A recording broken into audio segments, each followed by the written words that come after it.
Our adventure continues as the party finds themselves shipwrecked and stranded on the unforgiving shores of the Zashutan Peninsula, a land of dense jungles and mysterious dangers. As the party discovers this firsthand, they fall victim to a cloud of spores that put Odd, the Aasimar Bard, and Drazad, the Dragonborn Cleric, into a deep sleep and leave Flora, the Eladrin Druid, and Valoth, the Elven Wizard, to conduct a daring escape from a tribe of lizard folk. With the use of some clever spell-weaving trickery and a short battle to dispatch their captors, the party is able to construct a makeshift mast for their ship, the Ripple Dancer, and drift slowly across the sea into the steam-soaked capital of the Grixton Republic, Nyvera. It is here that the adventurers make contact with the studious human apprentice, Finnegael, and the wily inventor by the name of Grindel Copperfizz. Still in search of the obsidian weapons that eluded them in Eretheos, they trace a series of clues in the city to the foundry of Marilyn Millstack, an inventive halfling competitor of Grindel's. And so, with the aim of doing a bit of damage to her reputation, Grindel assists the party in their efforts to infiltrate the facility by hatching a plot for them to slip away during a factory tour, at which point they discover a vast network of pressurized piping and secrets underground. A grueling journey through the narrow tunnels, over shoddy gantries, and against several enemies, eventually lands them within a hidden passageway beneath a massive recycler machine. The adventurers uncover the dark truth of the foundry and the fruit of Marilyn's ominous labors. With an aim to complete the work begun by her late father, the meddling tinkerer now lay unconscious on the floor of her secluded workshop, a menacing presence looming over her. Amid the billowing smoke and drifting dust, a sinister automaton stands sentinel, its mechanical form straightening into an upright position, with eyes that burn like flames within their metal sockets. Atop the glowing magma veins that fuel Nyvera's steam-powered paradise, the adventurers fight valiantly against this vile foe while attempting to rescue Marilyn Millstack from her self-inflicted predicament. But the automaton proves more powerful than any adversary they've fought thus far. At the end of their rope, when all seems lost, Valoth creates an explosion of pressurized steam as Odd flies directly into the fiery danger to deal a final critical blow to the automaton and rescue their allies from the deadly circumstance.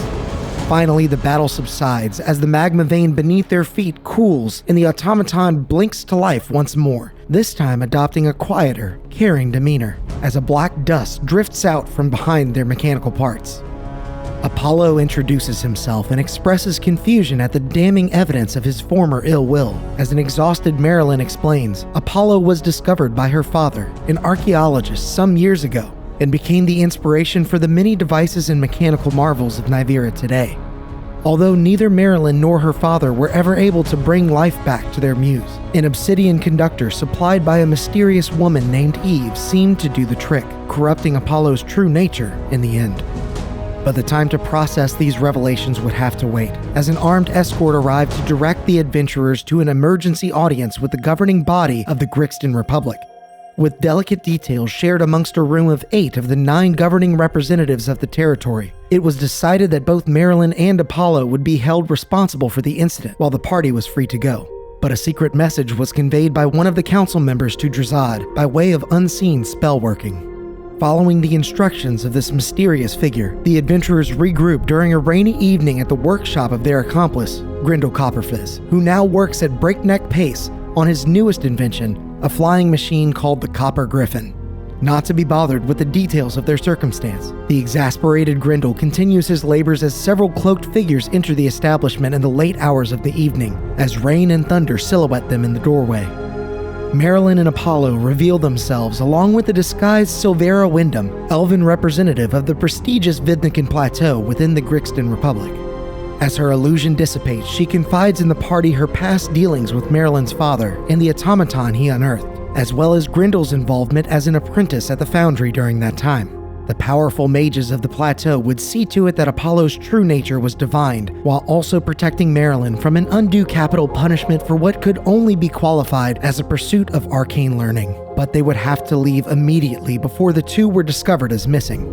And so, with the Copper Griffin finally complete, the party ascends beyond the stormy conditions into a sea of clouds beneath the moonlight, narrowly colliding with several obstacles while waving goodbye to Finnegael, Silvara, and the contrite Grindel Copperfizz in the process.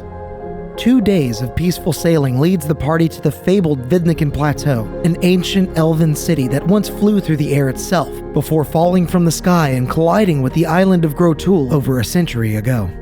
Now these ruins sit upon a shattered mesa high above the world below, as it plays home to the most powerful mages on the continent. In this secluded location, a college of the arcane freely studies and researches the mysteries of Roria under the leadership of the half-elven high mage, the Saurian Archon. As the party suffers a rough landing during their arrival, they are greeted by the Enlightened Elder and led to a secluded mausoleum dedicated to the school's founder, Sarnorin. Here, the adventurers question the wizened figurehead regarding the stolen and likely cursed obsidian, as well as the illegible note that they recovered from Phaedron's office in Eretheos.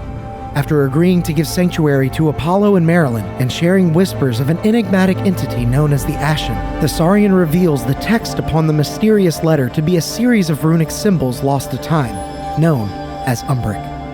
He elaborates that this writing exists sparingly in the ruins of the ancient Vidnikan city, but that a studious drow mage by the name of Isolde Shadowsong left several years prior to study more Umbric writings within the borders of the wasteland country of Zealous. She carried with her the staff of Sarnorin, which bore the very same Umbric markings, in hopes of uncovering the secrets of these forgotten magical symbols. But sadly, she hasn't been heard from in some time. With this new lead, the adventurers set out again after a night of revelry and several discussions with the professors of the Arcane College. Their sights set upon Zealous, they come under attack by an agent of the Ashen. Handily disposing of the enemy wizard and his familiar, Drazad calls upon the might of his god Pyraxis to speak with the corpse posthumously, confirming their suspicion of this unseen danger. The Ashen indeed poses a very real threat, and their eyes appear to be focused on the party.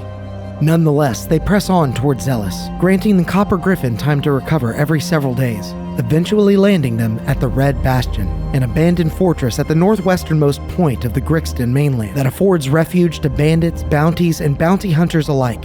As the commune of outlaws howl under the light of the moon, a cloaked figure sits in a silent corner with a secret all their own.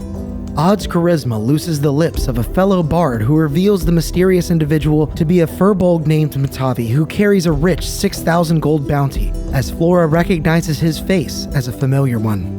He lowers his hood in surprise as Flora addresses him directly and reveals himself to be an old friend of her parents, who is now on the run from her uncle, Thralland, who now rules their tribe with an iron fist. The remorse-filled furbolg expresses his regrets to Flora, who he thought was killed years ago.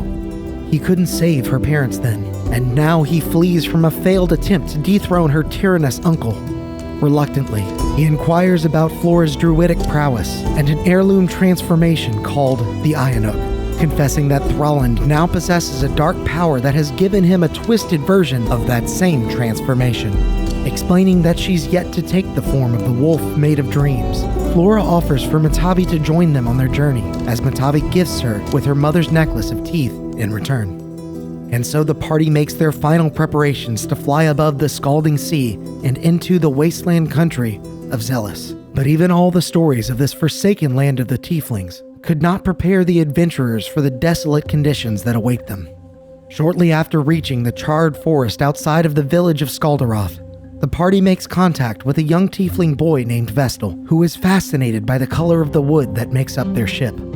Befriending the child by aiding him in procuring a charred branch from a nearby tree as part of a rite of passage, the party is welcomed into the village and introduced to the boy's mother, Lyrael, who informs them of the details surrounding the particular rite being performed. Vestal's father, Vorgos, is gravely ill, with a disease native to Zealous called Cinder. Every day he grows weaker, and now he must transfer the family's crest tattoo from his body onto Vestal's.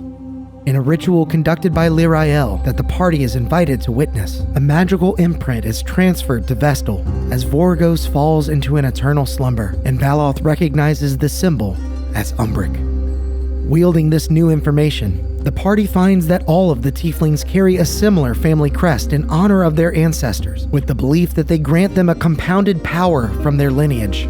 The adventurers then bear witness to one final ritual in celebration of Vorgos' life, before setting out for the city of Charos, the last known location of Isolde Shadowsong. Before long, the city of Charos unfolds beneath them, an earthy respite amid the unforgiving wasteland. The city's architecture, crafted from scorched wood, colorful silk, and carapace shells, weaves through a colossal insect mound at the center that supplies the people of Charos with food and water.